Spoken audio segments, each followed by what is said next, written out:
You straight up cuckooed that dude, bro. Oh my God. You've got all your Charger gear on because Feeling fresh as hell. Well, you guys better enjoy it.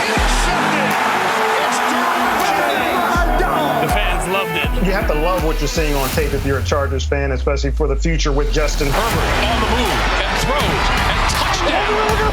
Do this together. Players, coaches, staff, fans, together we can create something truly special. Stay tuned for some good content.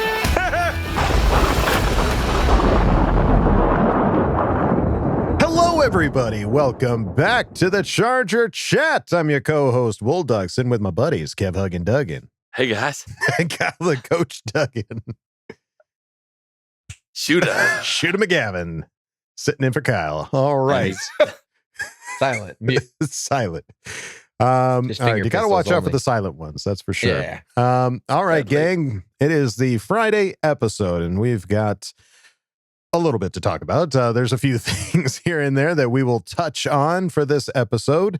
But we need to start this off. I didn't ask this particular fan's question. I blew it. Sorry. This question kind of came in last second, and I go by the script, folks. If it's not in the script, I don't pay attention to it. I only read the prompter. I'm Ron Burgundy. I am Ron Burgundy. Okay? I'm Ron Burgundy. All right. So this person is one that I have to ask their question because it's Deb. Deb. Gang. Sweet Deb. Wait, Number what one is this? Is Charger this fan, Deb. special edition? Bow, Ask bow, for bow. Fam. All right. That was a toot. Little toot. Here's Deb's question. It goes something like this. Do you think Staley will impact Tom T's draft and free agency decisions more this year than last year? Good question, Deb. It's a great question, Deb. I think so. I do. I think you can clearly point to what happened last year and be like, look, you see this? You see what I didn't have? See what I need? You didn't last year. This year, I'm going to give you a piece of paper. I'm going to give you some names. Right. You go through these names. You write them checks. You hand them over to me. That's what I'm looking for. Okay? It's a dramatic reenactment. Are you looking at I me? like it. Are you understanding what I'm telling you? Uh-huh. Why are you being so mean to Deb? No, this is on behalf of Deb. I'm helping Deb. Oh, to who? I am Deb in this scenario. Who are you talking to? I think you're Write the Staley. checks. Yeah. Oh. Your Write mouth's the writing checks. checks, and your body's not cashing them. Write the checks. And cash them. And cash them. Yes. Got it. Yeah, I think given not just the response from the players, but from the fans that have resonated with Brandon Staley and what it is that he's said, I think it would behoove the Chargers organization to give the man what he wants. And whatever player that ends up being. I mean, obviously, you've got a budget to uphold and, crunch the numbers the way you got to do it. But give the coach what he wants, man. Why wouldn't you do that? I think there's something to be said for the scattershot kind of look at Tommy T's drafts. They're kind of different coaching mindsets to different of those drafts. Sure. Yeah. Like there's these different players would never have a coach long enough to really align a philosophy and keep these guys in plan. That's like, all right, let's start over. Okay, cool. We got some of these guys. Let's add some more. Let's start over. That's the way we've been. So hopefully they can get off to a better start so they don't have to start over from Brandon Staley. Agreed. After 4 years. Agreed. Yeah, I think last year, right, the biggest weakness was offensive line, and that got overhauled drastically. Immediately. Right. Yeah. Right away. And most of it was in free agency. You went out and you picked up Corey Linsley, Matt Filer, Ode Ibushi. You end up having Rashawn Slater fall to you at the pick that he did. Not like we didn't know Kevin was obviously diehard in love with somebody else, the other woman. Oh, what you talking about? Rashawn falls to us, and our whole offensive line is completely overhauled. Whereas now we know that that's now shifted to the defensive side of the ball.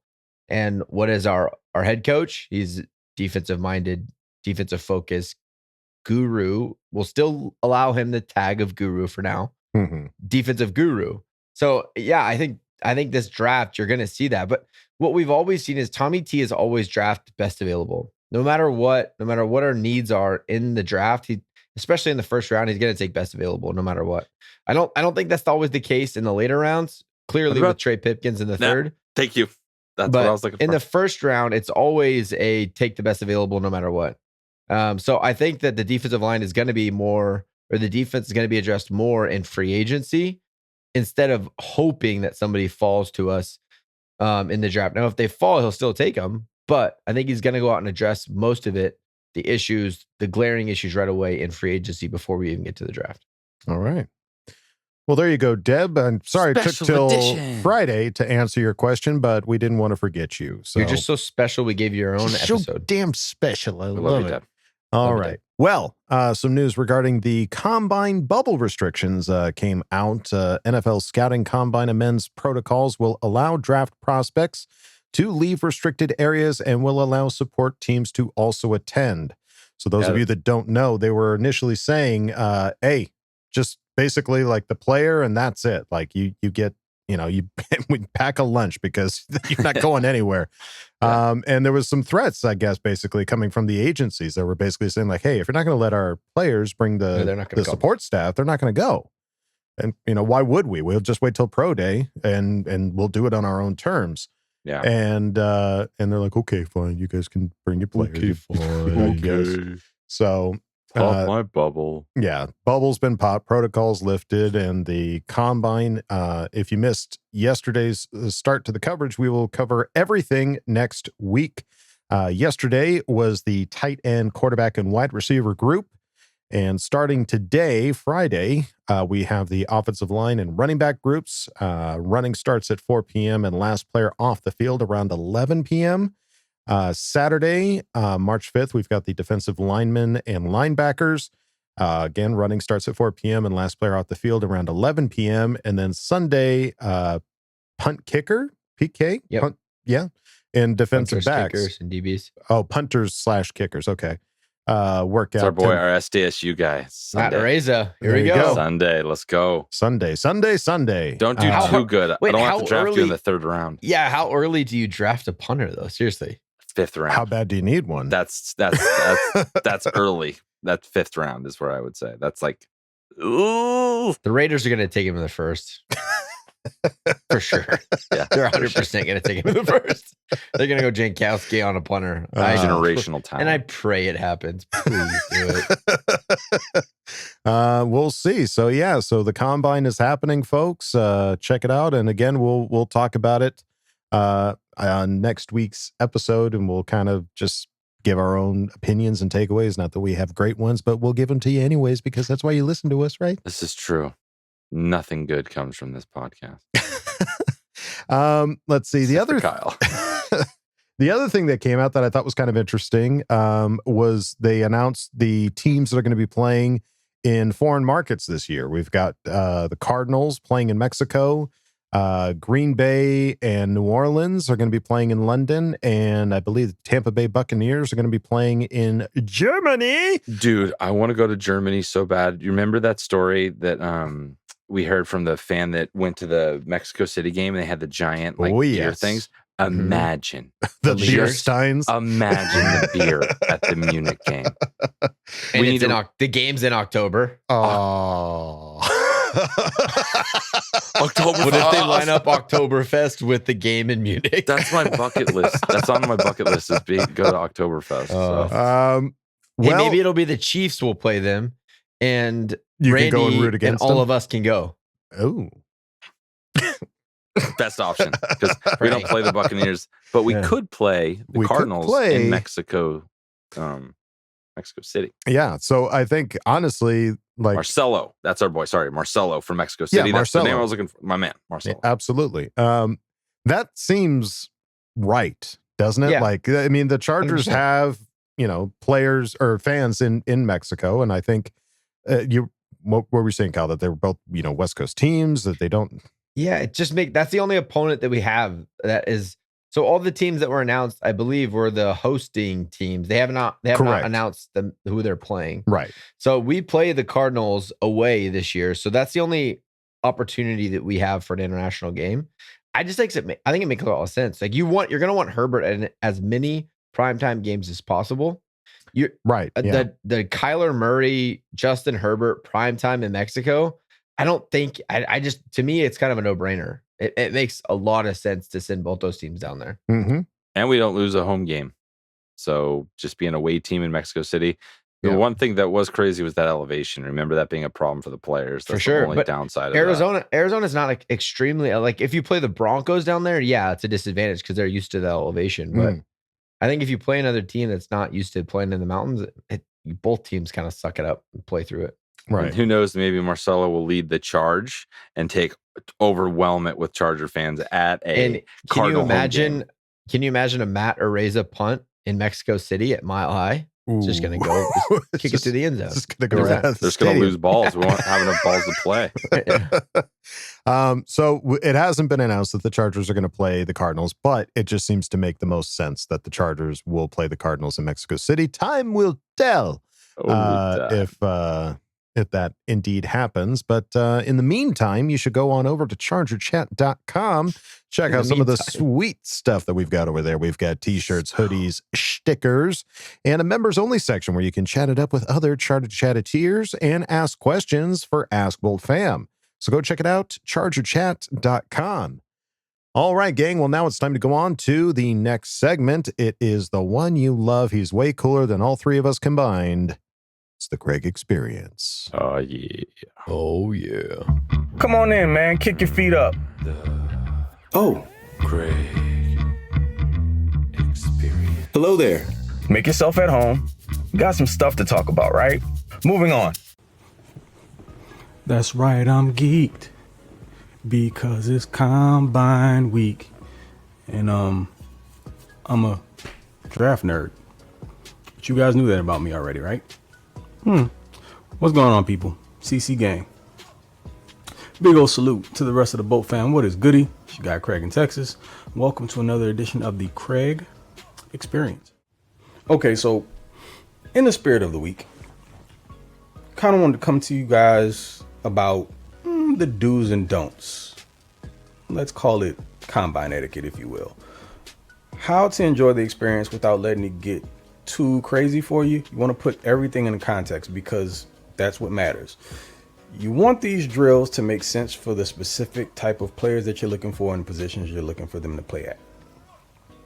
So being a former wide receiver, running back, safety guy, former track guy as well, the events I love, of course, are going to be the 40. Duh. It's kind of like the main event.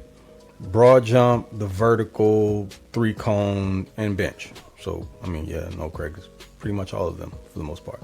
But here's why it's important for the positions of need for the Chargers. So let's start on the defensive line. Well, we can kind of marry these two together. D-line and edge.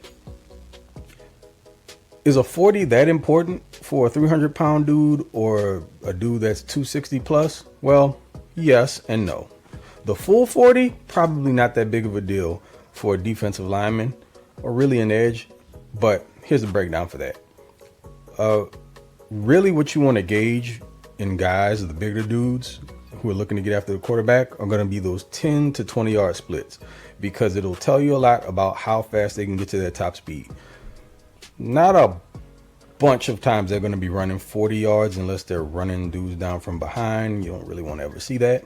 But those 10 to 20 yard splits will tell you a ton, because it'll show you how fast or how quickly they can reach top speed and acceleration. So very important.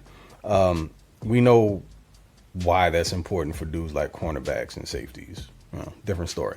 Now, as far as like the broad jump and your vertical jumps, those are going to measure your explosion. Also very important for guys on the edge and skill guys.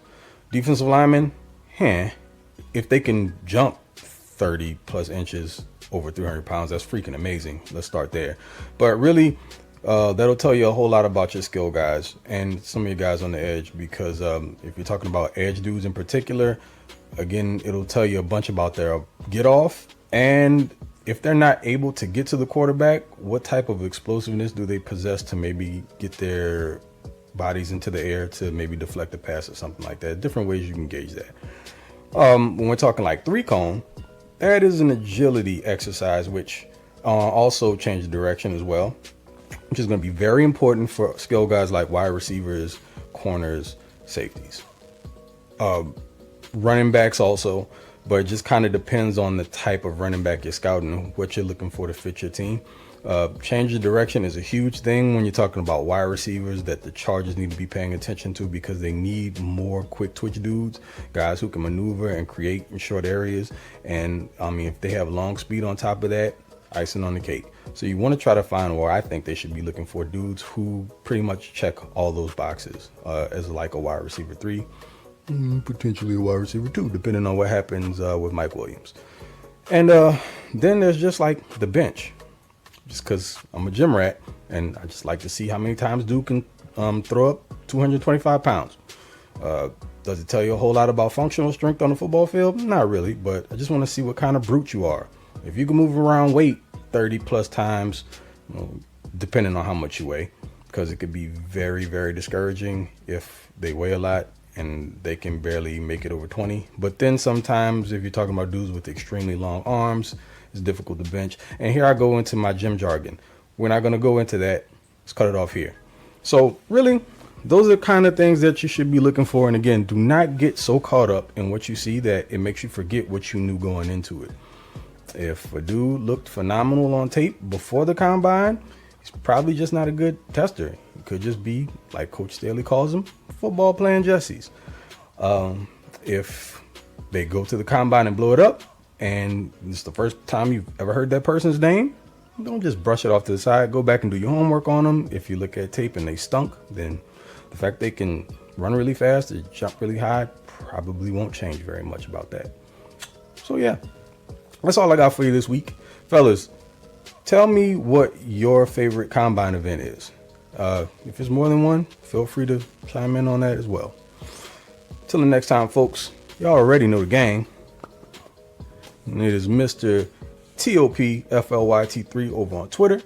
And come check me out on YouTube over at the Flight Deck. Charge it to the game. Catch y'all on the next one. Okay, love you, bye. Thank you, Craig, for going through and breaking it down. I've always just kind of taken it at face value from Kyle calling them the Underwear Olympics. And it's just like, all right, it's the Underwear Olympics. And that's all it will ever mean to me. But apparently there's something to be taken away from some of these events and caveats with different players and skills and abilities and all that kind of stuff. So I love it. Thank you, Craig, for breaking it down. Did it change your opinion, Kyle, in any way, shape, or form? No, I think that I think that Craig did bring good insight to it though. Cause it's like, I hate the idea that there's like somebody that's not even close to your radar. And then all of a sudden he has a good pro day and it's like, we got to draft him first overall. Right. Like that's ridiculous. Come on. Just because he can do these drills doesn't mean he's automatically a good football player. Right. But on the flip side, like what Craig said, if he is on your radar and you saw him perform in the Senior Bowl, he played in a great conference. You can see what he did against similar competition, and he then killed it in the combine. Mm-hmm. Yeah, move him up your board. That makes sense. It's kind of like the Justin Herbert effect, right? Justin did not have a great senior year at Oregon. He had a great Rose Bowl. He had a really good Senior Bowl, and he killed it in the combine. Mm-hmm. Yeah, and then so he's crept up boards. That I'm totally okay with that. It's when the random guys out of nowhere that have run an insane 40 or jump really high. I'm like, I just don't really care. I don't think that means you're going to be a great. Yeah, Raiders are going to pick that guy. That doesn't mean you're going to be a great football player. So I just think the combine's fine, and I think more than anything, it's the interviews and talking to players that takes the most weight in the combine, which we don't ever get to see. Right. But my favorite thing to watch is just when they do the on field drills, when wide receivers or quarterbacks throwing to wide receivers and running backs are taking handoffs and making cuts. And that's the stuff that I would prefer to watch. The 40's fun just because it's fun. It looks like the Olympics. They're just sprinting, especially when you get those big guys tucked into those suction tight shirts and shorts. And Underwear Olympics. Yeah, they're just rolling down the field on that 40. It's fun to watch. And, sure. And they put it next to one of the sports analysts that does it every year. I forgot who it is, but he goes and runs the 40 and he always like hurts himself every year. Pulls a hammy. I think it would be funny to do a Charger chat combine. 40? Oh, all of it. All 40, of it. broad jump, high jump, bench. Let's go. It sounds like something Kyle's setting himself up Kyle to is win most throwing of the it events. down. We're I know 37 and 38 respectively, Kyle. I know Craig's watching the bench press like, I'm stronger than that guy. Oh, I hell can do yeah. more than him. Yeah, it's funny when you see those offensive line. There's a few, every once in a while, you get an offensive lineman or something that puts up like 15 reps, 10 reps, 12. No. The on the bench press, there's offensive linemen that put up like 40. No, I'm talking about the ones that could barely put anything up. Oh, yeah. That's the funny ones. These big dudes just sit down and just like, and then the ones where they go and they don't go down far enough and they lose one. I know those guys are like, oh, son of a bitch. Son of a bitch. Cost me $50,000. Oh, son of a bitch. So, the one that's always really funny to me is the one where the wide receivers run down, like, say, the 50-yard line, and they catch the ball here, but they don't fully catch the ball. It just hits their hands and they drop it. Yeah, hits the their jugs hands, machine here. I'm just like, yeah. All right, well, that's a weird thing. Right. How does that transfer to playing football? You're going to catch 5 balls in one play? I'm impressed. You know what I want to see, too, in the Combine? I want to see, like, a celebration event. Sure. Yeah. Let's see, like, what are you about? Like, are you, like, what do you do? Like, I feel like you know a lot. You know a lot about a person based on their touchdown celebration. Yeah. Don't you? Yeah. Like the Gronk spike fits Gronkowski perfectly. Sure, yeah. You know, the guy likes to party. You know that right away. You know Austin Eckler Papunu with the air guitar. You know like, Papunu with the pineapple lid, the drink, the pineapple. You know he would have gone and shot up the boards for sure. Oh yeah, I think if they'd have seen we still that haven't back in seen the Braden 90s. Fajoko's sack dance. We would have been able to see that. I want to see that. I can't wait. Next year. Yeah, Roundtree probably would have shot up boards too, seeing his celebration dance in the end zone. I just think that would be a good drill, a side drill. I like it. Maybe they do it in the interviews. Yeah. There you go. You listening, NFL? Televise the interviews, please. I think for me, my favorite events, I like the 40, like Kyle said, when it's a big guy, and then he like kind of fumbles over to himself and he like falls down. And he's like, oh shit, pants fall down, and he's got. There's one dude that like fully pants himself on like live TV. That cracks me up. Pun intended. But I think legitimately, I think my favorite is the leap, the guys that try to get the high jump. I think that is so impressive to me. Like, that is crazy how high some of these guys can get. And I think it at least translates well, especially for like the wide receivers that can like go up for those balls. It's explosiveness is what that does. You know what I mean? And how you're not dunking a basketball. It's how you can get up there. How high you can get up there and how head and shoulders you can get above a defensive player. Like, to me, that at least translates in that regard. And I can see, based on Craig's explanation on how the other events can translate as well. But I think it's just crazy to me how high some of these guys can jump. I think it's really impressive. So, all right. Well, Craig, thank you for breaking down thanks, dude. the Combine and what to look for. It'll definitely give us a more insight on what to peep out when it happens over the weekend. So be sure to tune in and check it out. But it's now time for the next segment, which is Bolt Insight. Let's see what we got. As soon as that clock starts, your ass is mine. When I met Justin Herbert, man, that dude is big as hell. The goal is to just keep it rolling. Come in hype because we have a lot of things to be excited about. All right, guys, we are back with another Bolt Insight, and we are super pumped to have Andrew Sawyer from the Bolt Bros podcast. What's going on, Andrew? How you doing, man? Good to be here. Excited to chat with you more about the Chargers and our upcoming season. No, I love it, dude. And I love the amount of podcasts the fans are getting. There's so many things to listen to, and you guys are a newer one, and I wanted to highlight you guys because I love the dynamic you have because you're the Bolt Bros podcast, but you're all brothers. Yeah, exactly. We are actual brothers, right? A lot of people ask us that question. That's probably the first question anybody even asks us is like, are you guys actual brothers? Yeah, we're actual brothers. Yeah. We grew up in San Diego. And my grandpa took me to a game when I was 14, Chargers Seahawks, 50-yard line. My grandpa was a huge booster. We came back and won. I was hooked ever since. And so me and my brothers, we talk about the Chargers literally 24/7. We have a chat thread. I even send you a couple pictures. Yeah. And we talk about it all the time. We're like, hey, why don't we just make a podcast? Let's just have it happen. I love it. That's how it's supposed to be, and that's the thing. Like, especially with brothers, like, and you got to tell it's too crazy the coincidence. What's your brother's name? The main one that I reached out to, Kyle. That is crazy because we have Kyle, the coach, Doug, and so we have Kyle's. Next question, very important one. Are you the oldest? I am the oldest and the best. Me too. Let's go. I love this shit. Yes. Okay. Yeah. Okay. So this is how we should have started it. The two older brothers really telling you how it is. That's exactly right. That's right. Yeah, I'm the elder statesman. So, anything that they want to talk about, look, I got to approve it first, and then we can proceed forward. I love it. So tell us a little bit more about how you guys became fans, because when you have a family that's all fans, like we talk to a lot of people, they're fraction. There's a Cowboy fan, a Seahawk. They're all over the place. But when you got three brothers that are Charger fans, I feel like that comes from a stronger place, maybe a previous family member that really got you guys and was like a catalyst to get you going, because that's what it was for us. Yeah, well, for me, like I said, it was my grandpa. He took me to a game when I was younger.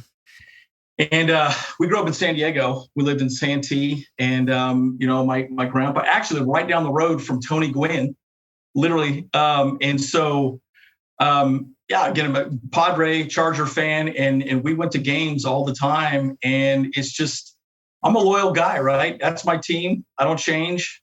And that's kind of how it got to be, such a part of my blood and us as brothers and the way we communicate towards each other. It's big. That's awesome. And tell us a little bit more about your podcast. I want to know a little bit more about like what's your the dynamic, like how do you guys all work, and how do you cover the Chargers? Yeah, so what we're doing right now, obviously, is we're talking quite a bit about the Chargers offseason moves. Obviously, we're kind of going to set the format, and then really going into the season, we're probably going to do a midweek podcast where we're going to talk about who we're competing against for that week. Maybe bring on a YouTuber from the competing team that we're going to be playing against, and then have a wrap up after the game. But right now, we're going to be talking about the draft. We're going to talk about what we're doing off season, free agency moves, and really talk about what we think is relevant, right?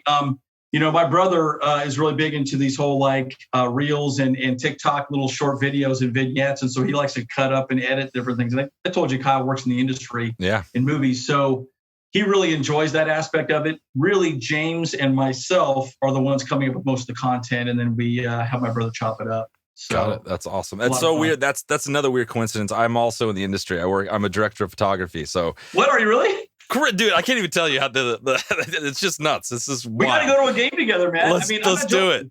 So my brother Kyle actually has season tickets. By the way, I was at the Chargers Steelers game. Nice. With my brother. We were having heart attacks after heart attacks. Yeah. And anyway, so yeah. It's let's do it. It's funny. I have shared season tickets with my brother Kyle, so I fly out and we do the whole thing. So we'll definitely set this up. We got to get all five brothers together. That'd be awesome. I like it. So what do you obviously the catalyst for like where we're going, and there's a clear, direction with Justin Herbert. Like we have Justin Herbert, you need to build around him, you need to get him what he needs, and you also need to have a defense that can keep him on the field. So what do you see as like one of the biggest things moving into, this free agency and all the stuff we have coming up? Man, it's so easy for me.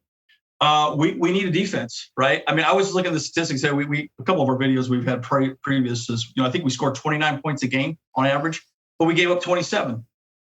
Why are we in so many close games? It's super simple to figure out. It's our defense did not stop anybody. In fact, I saw a YouTube video today about Joe Burrow and Justin Herbert. And ultimately, the thesis of the video was that Justin Herbert's a better quarterback than Joe Burrow, but Joe Burrow has a better overall team around him. So I think they scored 23 or 25 points a game and gave up 17. Well, there you go. You're going to win if you score more points, right? And so going into free agency this year, we've got to get a defensive line. We need some big dudes, some big nasty Aaron Donald types on that line that can stop the run, because we were horrible at that last year. If we could do that, it would be a different team. Yeah, for sure. There's just so many different ways you can go. There's so many pending free agents that are we going to resign them? Do we bring Linval back? Do we start over fresh? Like there's just so many different options, and you kind of have to wait for the draft before you can really kind of see how it's all going to kind of unfold. Free agency gets rolling, but you don't know how it's going to kind of change the dynamic of the teams. We have 11 picks. We got a lot of capital on the draft. Crazy. So, what do you want to see? Like, the big thing that, is coming up is the combine. So what are you kind of looking at in terms of some of those studs that we want to look at in the draft, and kind of have enough time to bring them up as opposed to needing like impact starters right now? Yeah, so I'm in the NFL is an interesting situation, right? Well, let me first say this: Telesco is a genius at picking good value deep into the draft. I mean, think about who he's gotten. He's gotten Eckler. He's gotten Mike Davis. He's got some fantastic undrafted, rookies. I would say this, like I said, first and foremost, defensive line. We need to stop the run, or at least make it respectable, be middle of the pack. But secondarily, really making sure we bring in some nice veterans that can actually start, coaching up some of our younger talent. I actually like the process of having a veteran and then a rookie underneath. You bring them in maybe for third down or second down or some specific packages, and getting their feet wet. And really sort of building across the board that way, right? But with 11 draft picks and Telesco and Brandon Staley, I mean, the sky's the limit. A lot of people keep talking about us trading up and trading out of picks and such. I don't see that. I kind of see Telesco just going with all 11 picks and using his big brain and getting the right people in for the system that we need to stop the run. Yeah, well, it's interesting with like just kind of he's gone through. Telesco, a lot of people are hating on him, but like he's had a lot of coaches. Right? Yeah. He's had a lot of coaches, and he's had a lot. He doesn't seem like the guy that's just going to go and do whatever he wants without the coach's input. That's more of an AJ Smith move. He's not an AJ Smith. Yeah. Hey, we're old enough to remember those days too, right? Exactly. Yeah. So I think it's more of like we finally have a coach that can kind of evaluate, not only coach, but can evaluate. He was in the college ranks not too long ago. He is a great teacher. So I'm kind of hoping so far, last draft was a very good one for him. Yes, we kind of hit across the board. So hopefully we have another good one coming up, and that could be a pretty bolster this depth chart. You bring up a great point, right? And we actually talked about this on one of our podcasts. I think we released last week, and Telesco's fantastic in the draft, but Brandon Staley will be fantastic in free agency because I think he understands players in the league, and he also understands what he needs to be successful in his defense, right? And I think a lot of people thought, oh, hey, Brandon Staley's going to show up and just give us a top-ranked defense. Well, it was clear last year, going back to your point, we did not have the right personnel to run his defense correctly, right? Yeah. I mean, you saw what the Rams did with the proper defense and the proper personnel. We don't have it. So we need some nasties on the line is what I think. Maybe a lockdown corner if we can find someone like a Jalen Ramsey type. Or hell, maybe Asante Samuel steps up and it can stay healthy all year. Who knows, right? But I think those two will complement each other, I guess is what I'm getting at, right? I think Telesco will do a great job in the draft, and I think Staley will help with the free agency. Yeah, it's exciting. We'll find out pretty quick what's going down. But so, we'll get chat here on this. Like, let's just kind of, how can people find you? Where can, people go check out the Bolt Bros? Yeah, we're pretty much everywhere. We're all over YouTube. We're on Reels. We're on pretty much any social media outlet you want, TikTok, all the above. We can give you all the links. But no, again, the whole reason why we started doing this is we wanted to engage with fans. Things like this is exactly why we did this, because we're so passionate. We talk about the Chargers. Guys, I'm not even joking. 24/7. We talk about it all the time. I got damn near 20 jerseys probably. Nice. And it just is what it is, right? And so, we want to get out there. We want to engage with fans and have some fun with it, right? It's something we're passionate about, but we want to share that passion with other people. So all the social media outlets will give you the links. We love it. We love that there's more podcasts and there's more like people that want to dedicate their time to like talking about their love of the Chargers, because we're building this new fan base and we need all the help we can get. So we're pumped. You guys you're kicking off and you're doing your thing. Yep. I love it, man. Yeah, very much. Right. Well, we appreciate you, and we will definitely talk to you soon. Hopefully a tailgate's in our future. We can throw some back and make fun of our little brothers. Absolutely. I love that idea. I'll give him a headlock. We'll put more. Let's do it. Double older brother headlock. Let's roll. All right, man. Thank you. All right. That's awesome. Well, that's awesome, dude. So glad to have you on, Andrew, and thank you for chatting with Kev. And like Kevin said, it's great to have more podcasts. Like, yeah, everybody's going to have a different perspective. Everybody's going to have a different idea, different thought, and why not have more podcasts? Like, and I mean, come on, the Bolt Bros with Kyle. Makes sense. Any podcast with the Kyle on it's going to be very successful. It's going to be very successful. Financially successful, maybe not, but it's going to be fun. But you're going to have a good time doing it. 100% of the time, 50% of the time. Every time. Every time. 50% of the time, every time. That's awesome. Go check them out, gang. Bolt Bros, right? Bolt Bros. Go check them out. I'm sure on every podcast that's out there, Spotify, iTunes, whatever you get your podcast, I'm sure you'll find the Bolt Bros. All right. Well, I think that's going to do it for us for this episode of Charger Chat. Any final thoughts, gentlemen? Have a good weekend. Yay, Combine. Yay, Underwear Olympics. Yes, Go let's see who watch the takes home the Combine. gold in the Underwear Olympics this weekend, folks. Let's see who the Raiders are going to draft. Who has the fastest 40 time. And the tightest pants. And the tightest pants. Yeah, let us know who you think who stood out to you at the Combine in the comments below. We'd love to get some insight again from you guys. You guys let us know who to take a look at. But that will do it for us here at Charger Chat, folks. Don't forget to bolt up because we're ready for any squad, any place. Okay, love you. Bye. Okay, love you. Bye. Okay, love you. Bye.